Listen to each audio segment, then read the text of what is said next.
Buenos días, mis hermanos, Dios los bendiga grandemente. Somos Iglesia Soldados de Jesucristo, Ministerio de Estudio y Apoyo Bíblico, cumpliendo el mandato que Dios nos ha entregado, que es conservar y preservar su palabra, como todos los días, realizando nuestro estudio devocional. Para hoy nos corresponde 2 de Pedro, el capítulo 3, y nuestro tema de hoy, cumplimiento de una promesa. El deseo de nuestro amado Dios es que todos y cada uno de nosotros lleguemos a la salvación y a la vida eterna. Por eso Él ha dado ese paso de acercamiento hacia nosotros, y lo hizo a través de enviar a su único Hijo para que muriera y resucitara por nosotros. Esa gran promesa de salvación y de vida eterna empieza a hacer efecto en nuestras vidas cuando aceptamos esa soberanía de Cristo en nosotros, cuando decidimos entregarle nuestra vida a nuestro amado Señor Jesucristo. Sin embargo, hay una promesa adicional, que es que Él va a regresar, que Él hará una segunda venida, pero esta vez ya no como nuestro Salvador, ya no como nuestro abogado, sino como nuestro juez. Él vendrá a juzgar tanto a vivos como a muertos. Esa también es una promesa, pero muchos de nosotros solamente nos enfocamos en aquellas cosas que nos convienen, en aquellas cosas que creemos que son beneficiosas para nosotros. Y hemos empezado a dejar a un lado la promesa del segundo regreso de Cristo. A veces creemos que solamente las personas de afuera son las que tienen dudas, creemos que los de afuera son los que no creen en esa venida. Pero tristemente, muchos cristianos hoy en día ya no se cree en esa segunda venida. Veamos qué nos dice en el versículo 4 de 2 de Pedro 3. Pero quieren ignorar que hace mucho tiempo, con la palabra de Dios, se creó el cielo y la tierra.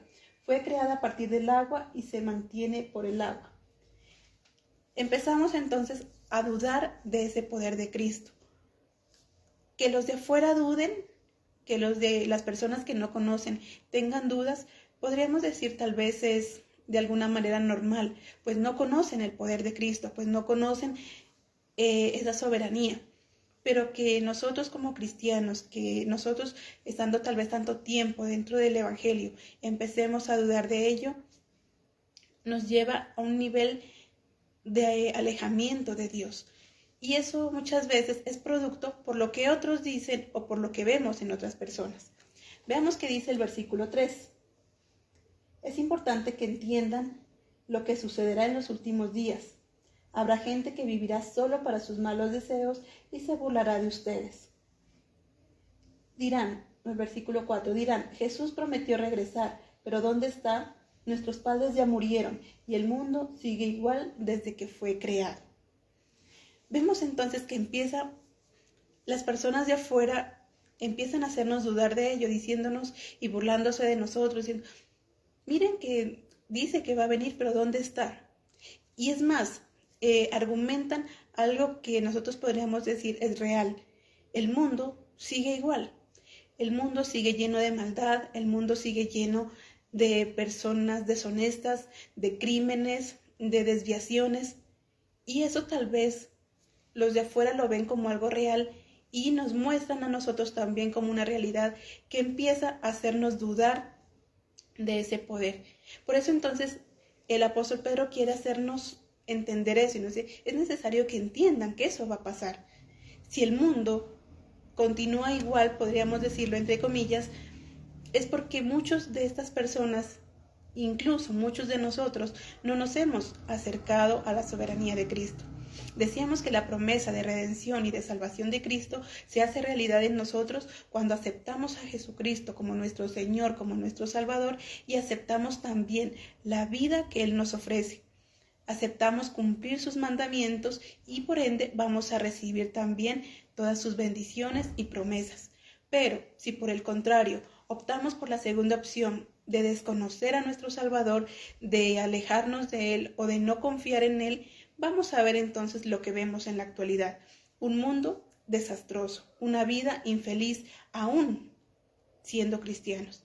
Muchas personas, aún dentro de la congregación, tienen una vida desastrosa, una vida llena de tristeza y llena de amargura, porque no han aprendido a entregarle sus cargas a Dios, no han aprendido a confiar en Dios, sino que simplemente, como nos decía en ese versículo 4, simplemente buscan satisfacer sus propias necesidades muchas veces de tipo material y económico. Como personas, llámese cristianos o llámese persona de afuera, muchas veces lo único que nos interesa es tener el bolsillo lleno, tener la alacena llena, tener un trabajo, tener cosas materiales, pero nos olvidamos de esa parte importante que es estrechar y restablecer esa relación con Dios. Nos olvidamos de enriquecer nuestra parte espiritual. Entonces, por eso, la duda cada vez se hace más grande. Cuando no vemos ese milagro hecho realidad en nosotros, empezamos a dudar y empezamos a creer que esa promesa de Dios es una mentira. Veamos qué nos dice el versículo 8.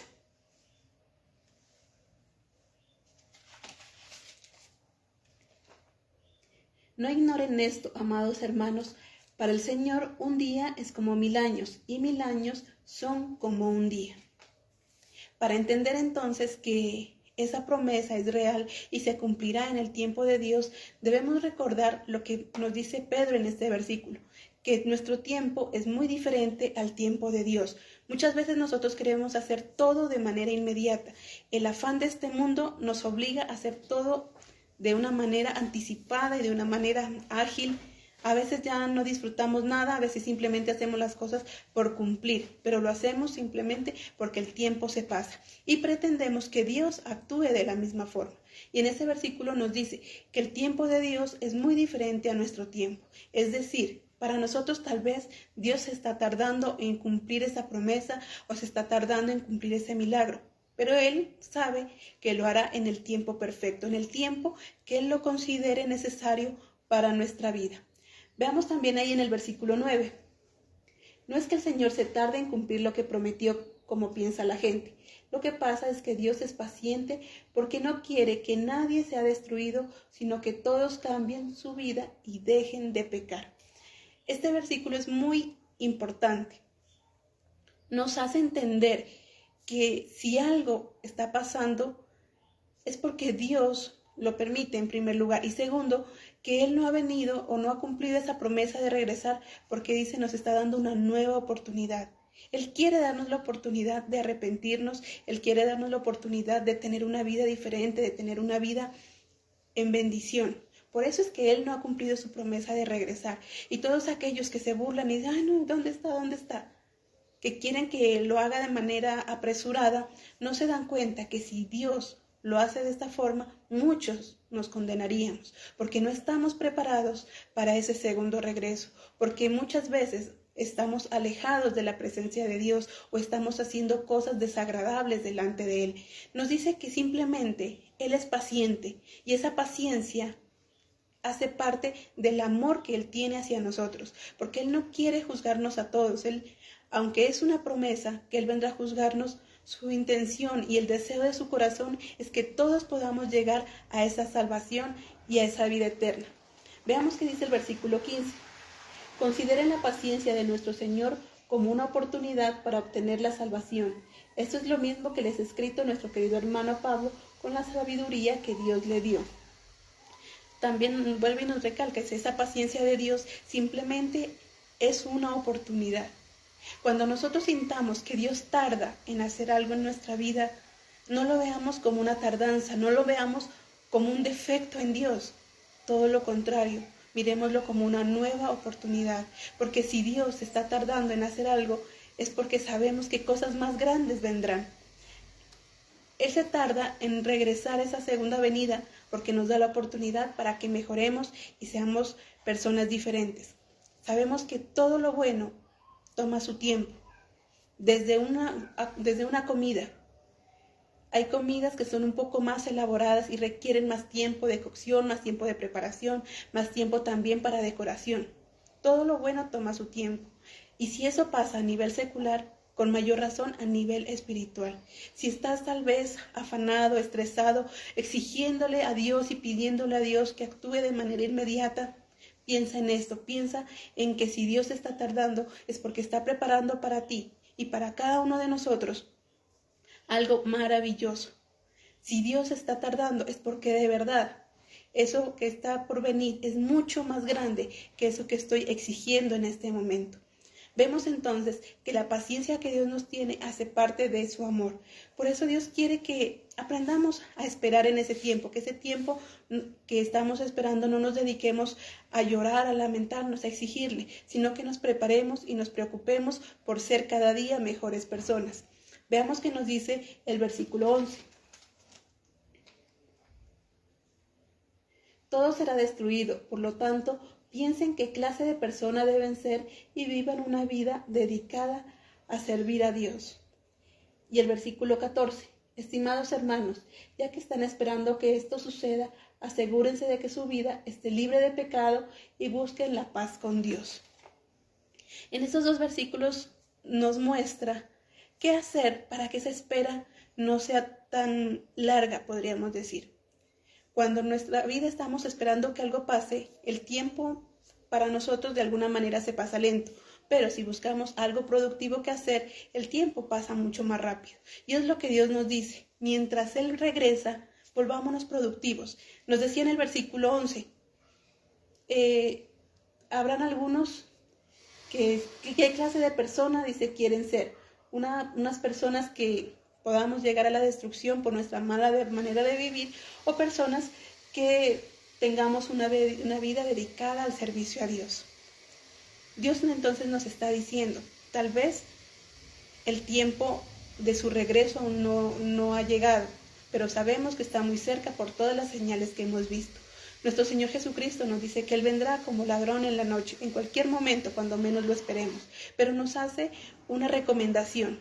Mientras esperamos, aprovechemos ese tiempo, hagamos algo productivo. Y eso productivo es entregar nuestra vida al servicio de Dios, preocuparnos cada día por alimentar nuestra alma, nuestro corazón y hacer siempre las cosas conforme a lo que Dios quiere.